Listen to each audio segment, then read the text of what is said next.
तो हेलो नमस्कार, मेरा नाम है विवेक और आप लोग देख रहे हैं विवेक की पाठशाला।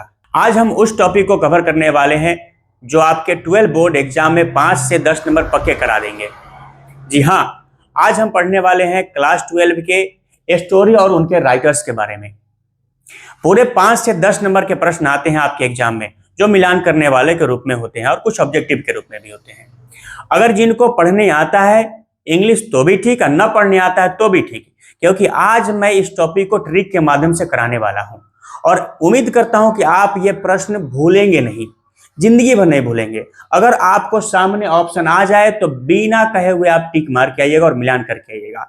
तो चलिए शुरू करते हैं। पहला जो स्टोरी है, हमारा पहला चैप्टर है इंडियन सिविलाइजेशन एंड कल्चर। तो बताइए, कोई सिविलाइजेशन यानी कि सभ्यता और संस्कृति की बात कौन सबसे ज्यादा किए हैं? तो भैया हमारे महात्मा गांधी जी किए हैं। तो आपका आंसर हो जाएगा महात्मा गांधी। दूसरा चैप्टर है भारत इज माय होम के लेखक कौन हैं? अब ये बताइएगा कि अगर आप किसी डॉक्टर के पास जाते हैं तो वह क्या कहता है कि भैया आपको बीमारी हुई है, आप घर पे रहिए। मतलब जहां आप देखिए भैया कि होम, तो आप याद रखिएगा डॉक्टर, यानी कि डॉक्टर जाकिर हुसैन। तो आपका क्या हो जाएगा? भारत इज माय होम के लेखक हो जाएंगे डॉक्टर जाकिर हुसैन। उम्मीद है समझ में आ रहा होगा। अगर समझ में आ रहा होगा तो वीडियो को लाइक कर दीजिए, अपने दोस्तों को भी शेयर कर दीजिए ताकि वो भी याद कर ले। चलिए अगला देखते हैं। अब पिंच ऑफ स्नॉब के लेखक कौन है? इसको तो भैया थोड़ा याद करना ही पड़ेगा आपको। इसका लेखक हो जाएगा मनोहर मालगांवकर। मनोहर मालगांवकर। चौथा चैप्टर है आपका I have a dream. I have a dream. तो ये बताइए कि ड्रीम किसका बड़ा होता है? ड्रीम किसका बड़ा होता है? तो सर कहिएगा किंग का, राजा का। तो कभी भी आपके एग्जाम में अगर आ जाए आई हैव ए ड्रीम तो आप आंसर मार के आएंगे किंग जूनियर, अर्थात मार्टिन लूथर किंग जूनियर। अगला चैप्टर जो है आपका ideas that have helped Mankind. इसका उत्तर क्या हो जाएगा? तो आप कहेंगे बर्ट्रैंड रसल। Bertrand Russell. बोलोगे सर इसका ट्रिक तो बताया नहीं, तो चलो अभी बताते हैं। भैया देखिएगा, हमारे को हेल्प सबसे ज्यादा कौन करता है? तो आप कहोगे सर रसिया करता है। कौन करता है? रसिया करता है। तो इसमें भी देखिए उससे मिलता जुलता शब्द है रसेल। तो जैसे ही आया कि ideas that have helped Mankind, तो इसका आंसर हो जाएगा बर्ट्रैंड रसल। ओके जी, चलिए आगे बढ़ लेते हैं। अगला चैप्टर है द आर्टिस्ट। The artist. अब ये बताइए, आर्टिस्ट गाना गाता है कि नहीं गाता है? गाता है ना जी। तो यहीं से देख लीजिएगा, द आर्टिस्ट कहिएगा सिग, यानी कि सिंग। सिंग माने गाना। तो उससे याद रखिएगा द आर्टिस्ट का सीगा, सीगा नोया, सीगा नोया। द आर्टिस्ट सीगा नोया, द आर्टिस्ट सीगा नोया। नेक्स्ट देख लेते हैं। A child is born. एक बच्चे ने जन्म लिया। कहां जन्म लिया? तो आप कहेंगे सर जर्मनी में। कहां जन्म लिया? जर्मनी में। तो इससे याद रखिएगा एक बच्चा जन्म लेता है कहां? तो जर्मनी में। उससे याद रखेंगे Germaine Greer, Germaine Greer. A child is born के लेखक कौन हो जाएंगे? Germaine Greer. भैया उत्साह का कमी आ रहा है। याद रखिएगा कोई भी चीज पढ़िए उत्साह से पढ़िए। जिस दिन उत्साह से पढ़ना शुरू कर दिए, आपको कुछ भी ऐसा चीज नहीं है जो याद नहीं होगा। तो चलिए आपको 5 नंबर यहां से पक्का करवाने वाले हैं, ध्यान से पढ़िए। 8वां है कि हाउ फ्री इज प्रेस। इसमें ज्यादा कुछ आपको देखना नहीं है, बस यहां देखिए प्रेस। अब प्रेस माने आयरनो होता है। क्या होता है? आयरन। तो समझिए आयरन कहां पे करना है हमको? हमको करना है भैया धोती पर। कहां करना है? धोती पर। तो जब भी आपसे पूछेगा हाउ फ्री इज प्रेस के लेखक कौन है, तो आप कहेंगे सर धोती। धोती नहीं, द्रोथी एल सेयर्स। क्या कहेंगे? Dorothy L Sayers. How free is press के लेखक कौन है?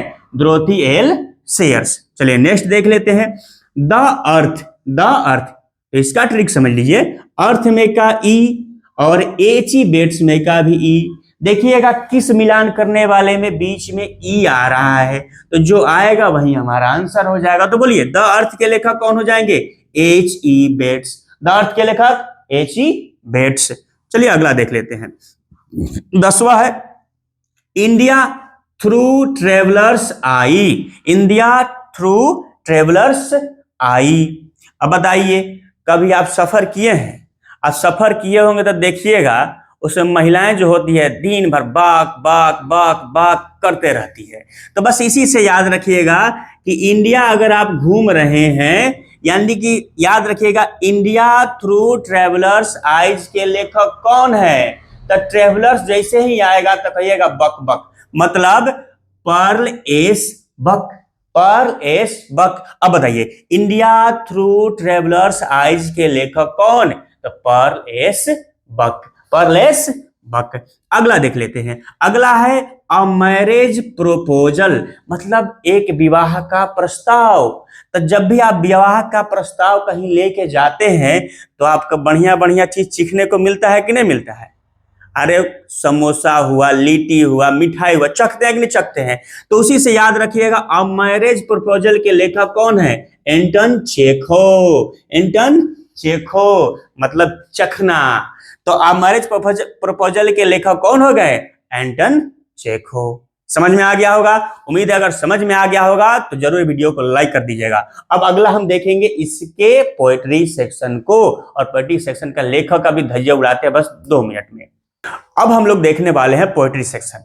जिस प्रकार से हम लोग प्रोज सेक्शन को खत्म किए, ठीक उसी प्रकार से पोएट्री सेक्शन को भी धुआंधार तरीके से एकदम खत्म करते हैं। तो चलिए चलते हैं।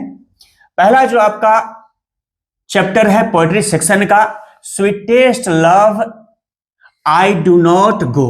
इसको याद रखने का तरीका है, गो मतलब क्या होता है? जो, गो मतलब जो, तक गो से याद रखिएगा जो मतलब जॉन डन।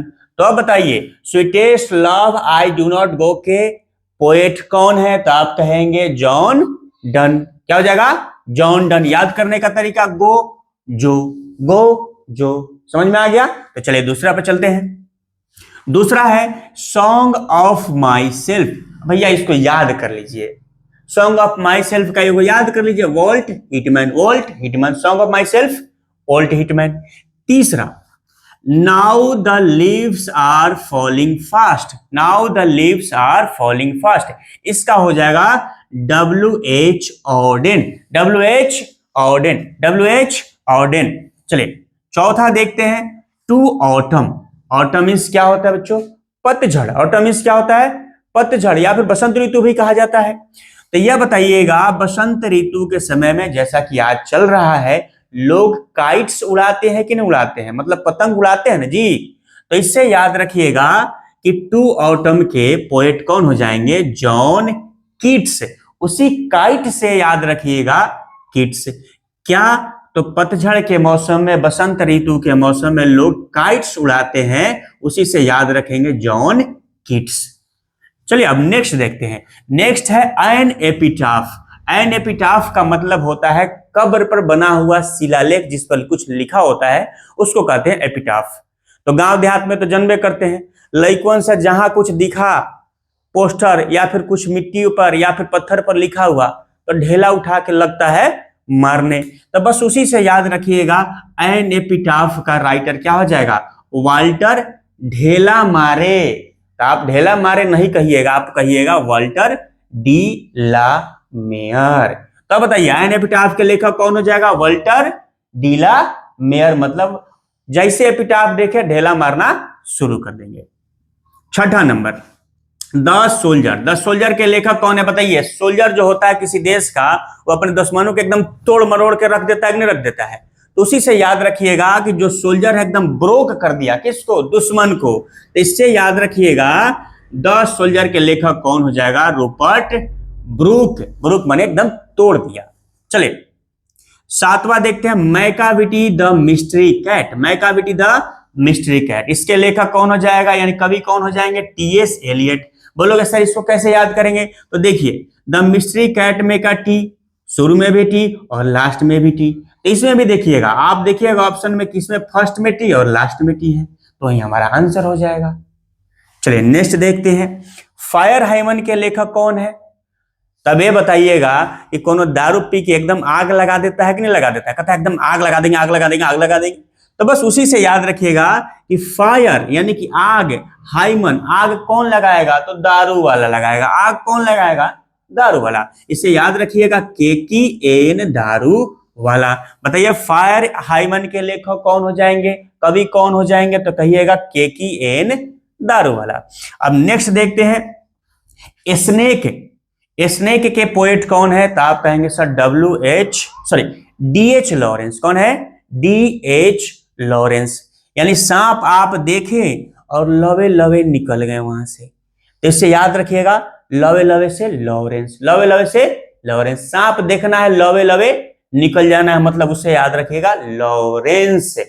तो स्नेक का राइटर कौन हो जाएगा, पोएट कौन हो जाएगा, डी एच लॉरेंस हो जाएंगे। ठीक है, नेक्स्ट जो है माई ग्रैंड मदर्स हाउस, मेरी नानी माँ के घर, मेरी नानी माँ का घर। तो इससे याद रखिएगा कि मेरी नानी माँ के घर एक कमला नामक दास थी, मेरी नानी माँ के घर एक कमला नामक दास थी। तो इससे याद रख लीजिएगा कि माय ग्रैंड मदर्स हाउस के राइटर यानी कि पोएट कौन है, तो आप कहिएगा कमला दास।